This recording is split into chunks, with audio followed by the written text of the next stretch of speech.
Hello friends, welcome to Umaiyal recipes. நம்ம இன்றைக்கி பார்க்க போகிறது இட்லிக்கு தொட்டுக்கிற சாம்பார். பருப்பு இல்லாமல் திடீர்னு வைக்கிறதுக்கு இது ஒரு நல்ல தொட்டுக்கிறதா இருக்கும். இப்போ அதுக்கு தேவையான பொருட்கள்: 2 பெரிய வெங்காயத்தை கட் பண்ணி வச்சுக்கணும், 2 தக்காளி, 3 பச்சை மிளகாய், கொஞ்சம் கருவேப்பிலை, கொஞ்சம் போல் தனி மிளகாத்தூள், மஞ்சத்தூள், கொஞ்சம் கடலை மாவு எடுத்து வச்சுருக்கிறேன். அப்புறம் போடுற பொழுது எப்படின்னு சொல்கிறேன். இப்போ இது செய்கிறதுக்கு சட்டி காய வச்சுட்டு 2 ஸ்பூன் எண்ணெய் ஊற்றிக்கிறேன்.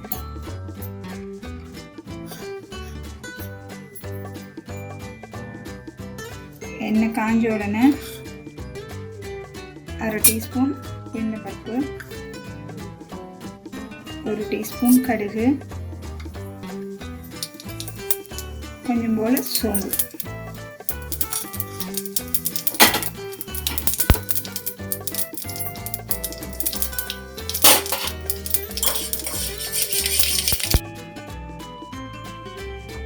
இப்போ வெங்காயத்தை போட்டு வதக்கிட்டு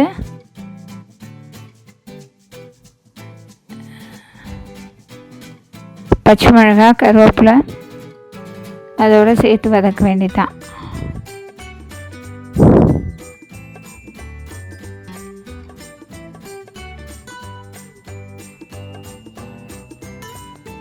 அது கொஞ்சம் நேரம் கிண்டிட்டு அதுக்கு தேவையான உப்பையும் அதிலே போட்டுடலாம். உப்பு போட்டால் கொஞ்சம் சீக்கிரம் வெந்துடும்.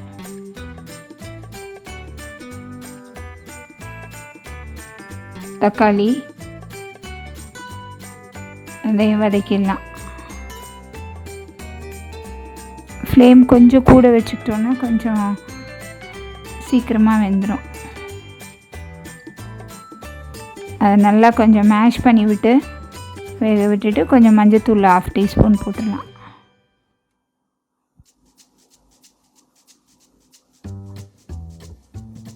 அது கொஞ்சம் நல்லா இந்த மாதிரி வந்த உடனே ஒரு 1/4 டீஸ்பூன் தனி மிளகாத்தூள் போடலாம்.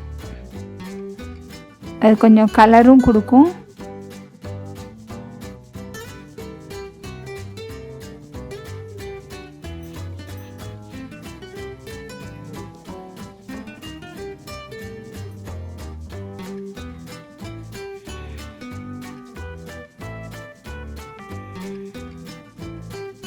பச்சை மிளகாய் காரம் பத்தாமல் இருக்கிறதுக்கு இந்த மிளகாத்தூள் போட்டால் கொஞ்சம் நல்லாயிருக்கும்.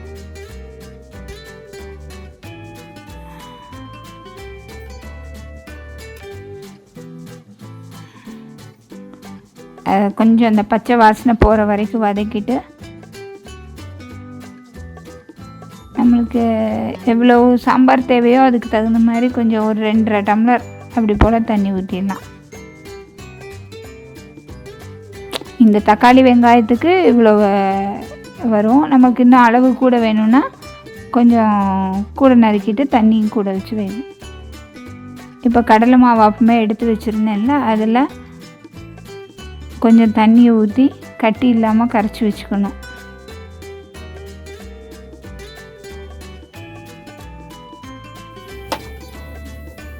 இப்போ அந்த 2 ஸ்பூன் கடலை மாவை தண்ணி கொஞ்சமாக ஊற்றி கட்டி இல்லாமல் கரைச்சி வச்சுருக்கிறேன்.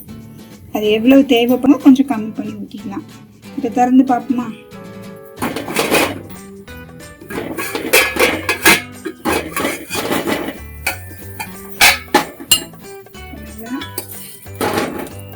வெந்துருச்சு. வெங்காய தக்காளியெல்லாம் நல்லா வெந்துருச்சு.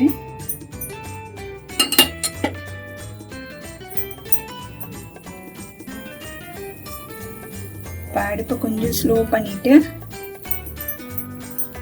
கடலை மாவில் ஒரு பாதி ஊற்றிக்கலாம்.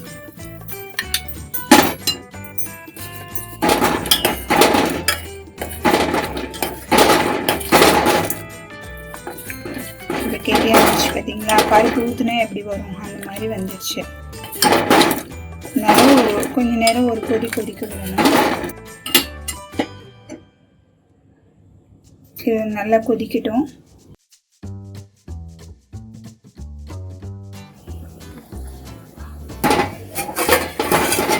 நல்லா கொதிச்சிச்சு. இதில் இப்போ எல்லாம் உப்பு இதெல்லாம் போதுமானு அவங்கவுங்க டேஸ்ட்டுக்கு சரியாக இருக்கான்னு பார்த்துக்கலாம். உப்பு பத்தலைன்னா போட்டுக்கலாம். இது வெங்காய தக்காளி நறுக்கிற டயத்துலேருந்து வைக்கிறதுக்கு எல்லாம் சேர்த்து ஒரு 15 நிமிஷத்தில் வச்சிடலாம்.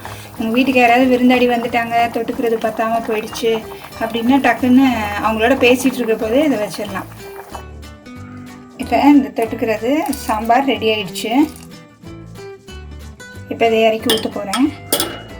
சட்டியில் கொஞ்சம் போல் மல்லி கட் பண்ணி வச்சுருக்கிறதுல பாதியே இதில் போட்டுடலாம். இப்போ நான் இதை இறக்கி ஊற்றிடுறேன்.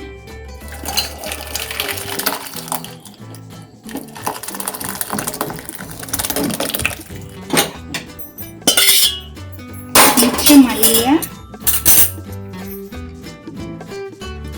இது மேலாப்பில் போட்டுட்டு